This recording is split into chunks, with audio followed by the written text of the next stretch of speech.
Hi, I'm Alfonso Muchacho. Today I'm going to talk you through some different techniques that I use when I'm building percussion in a track. Now, when I say percussion, I literally mean everything from toms, snares, hats, claps, pretty much everything apart from the kick drum. Some of these techniques are fairly basic. I'm not using any third-party plugins. I'm just using the stock effects that you get in Ableton Live, but hopefully it'll give you a few tips on how to make your percussive elements more interesting. So here's a very simple track that I've put together for this tutorial. I'll play it to you now.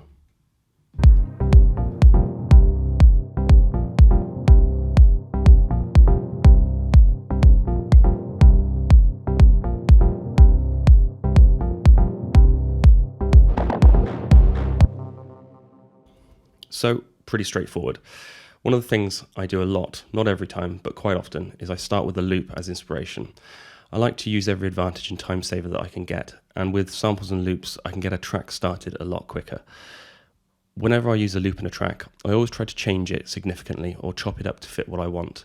I see loops as a great start point, something that maybe you wouldn't have thought of yourself. But if you're going to have to get very lucky for it to fit perfectly in a track, to be honest. So you're going to have to massage it in. Anyway, here's a loop that I like the sound of.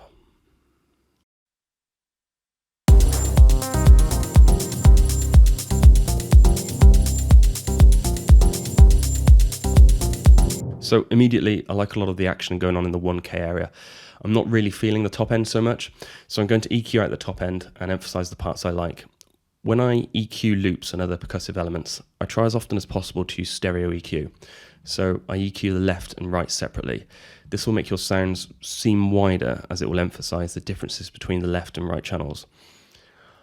On one element, this can be quite subtle, but built up over an entire track, it can really help bring width to your song without having to resort to stereo widening plugins.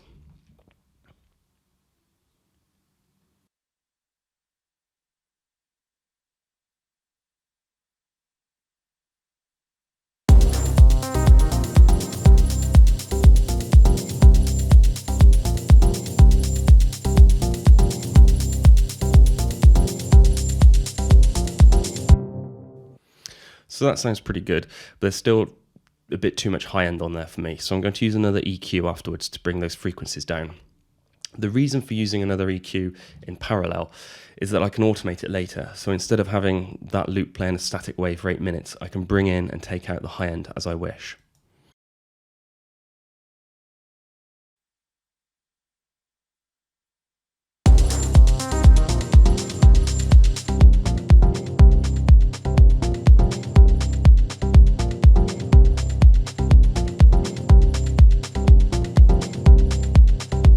So I'm pretty happy with that.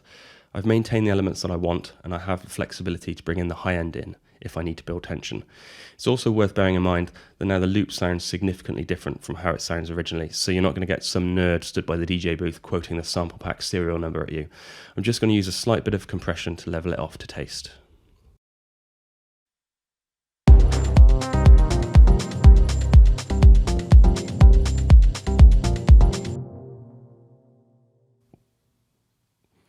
The next thing I'm going to show you is toms and how to fit them into your track.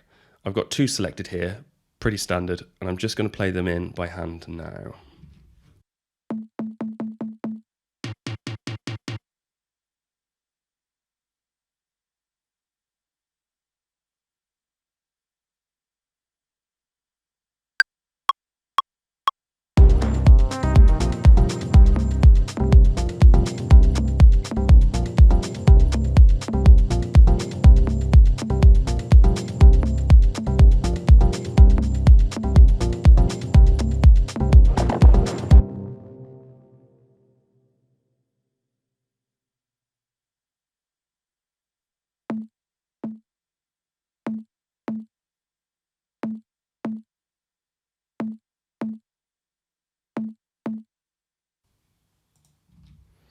Now, I've obviously got them far too loud in the mix, but I just wanted to show you clearly what they sound like. One thing that you might hear a lot is that you need to tune your drums, and with toms, it really does help, as there's a surprising amount of melodic information in a tom. I use Ableton Spectrum Tool, using the note setting to see where this tom's key lives. As you can see, it's sitting down at around A. This track is a C minor, so I might want to pitch it up slightly so that it's hitting around C.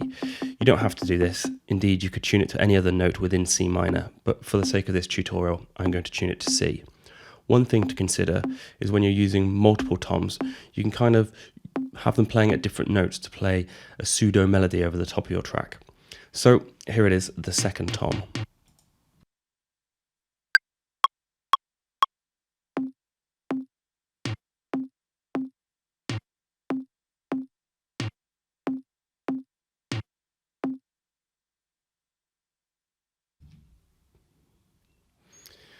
I'm going to roll off a lot of the low end on this tom. As you can see, the energy sits way up there, so there's probably no need to tune it. I've already got both of these toms panned pretty wide, so there's no need to do anything further here. I think the panning of individual sounds is very important. This will add up over the course of building a track and give you a good deal of width. You can't fake this later with a plugin. You need to put in the time and effort as you build the track. If you're going to leave something dead center, you better have a really good reason for it being dead center. Your kick and bass will occupy this area, so stacking more elements on top can leave your mix sounding quite cluttered. So you need to use the stereo field to your advantage. I feel like this now needs a hi-hat. I'm going to play through a few loops and see if I can find one I like.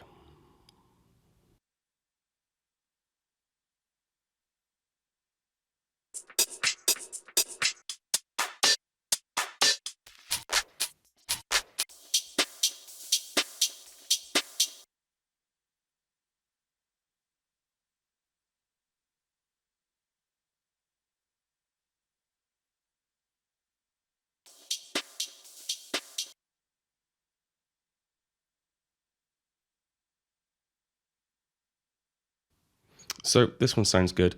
I'm just going to chop it straight out of the loop, being careful to fade out at the edge of the sample to avoid any clicks or pops.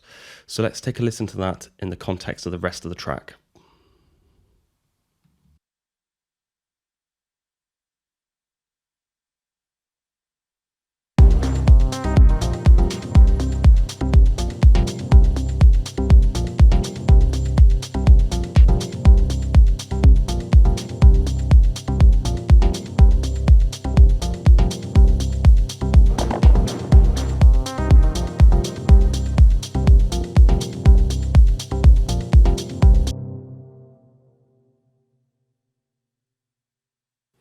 Not too bad, but it feels a little too static and straight for me. I'd like to maybe put a delay on it to give it a bit more movement.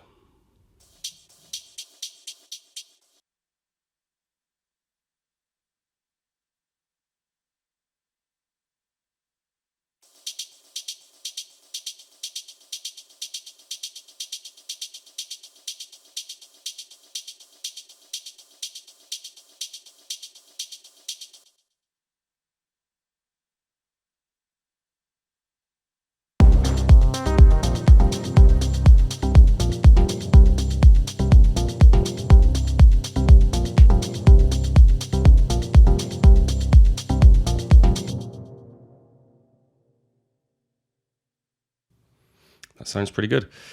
You're not forced to only use hi-hats as hi-hats. You can use other sounds. Here I've got some white noise loaded into Ableton Sampler. I'm going to play in a short burst of white noise on the offbeat.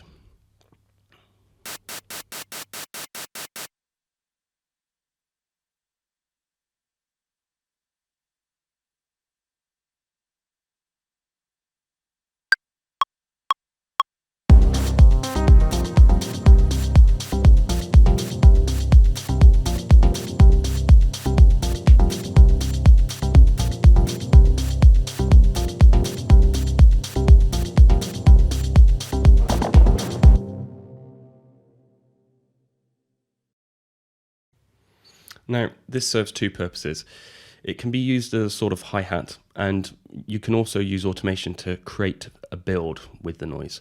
First, I'm going to filter off a lot of the low end because we don't need any of that energy taking up space in the mix.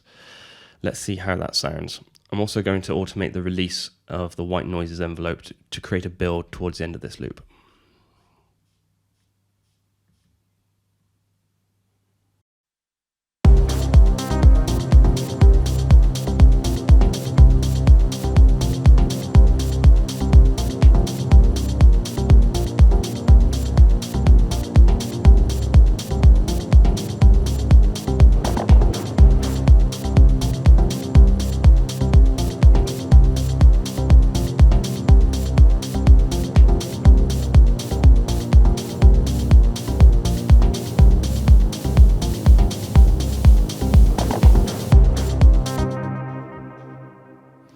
So that sounds quite good. It does cut off a bit suddenly after the build, so I'm going to automate the send to send the white noise to a reverb. This will create a bigger sound, and it will also sound more natural once the release envelope snaps back to its normal setting.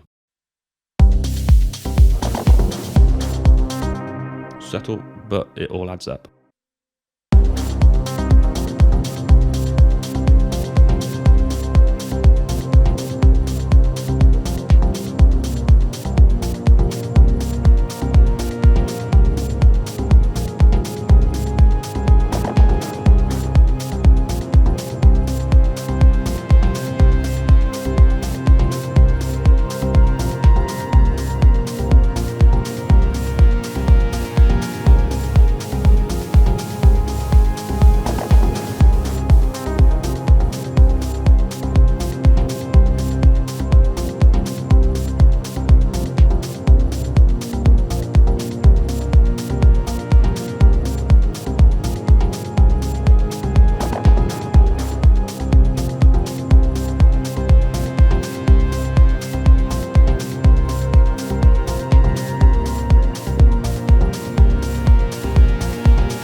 I will usually do this for a long time, listening to the same sounds over and over, trying new things, sending sounds to delays, moving EQs around. The next stages would probably be volume and panning automation. I'd move elements around, bring them in and out of focus by adjusting their volume and their stereo position. It really is a case of the more you put in, the more you get out. For the longest time, I neglected this part of production, and it showed. My percussion elements were boring and didn't change throughout the track. I would compensate by adding more melodies and sounds and effects on top, just to try to make the track more interesting. This obviously would result in a very cluttered mix. Once I really spent more time on the percussion, I found that my tracks didn't need all that sound stacked within the track. It really is an area where there are no shortcuts. Okay, so we've gone over stereo EQs, how to process loops, tuning toms, and using white noise. Let me know down in the comments if you have any strange or unusual techniques you use when you're processing percussion.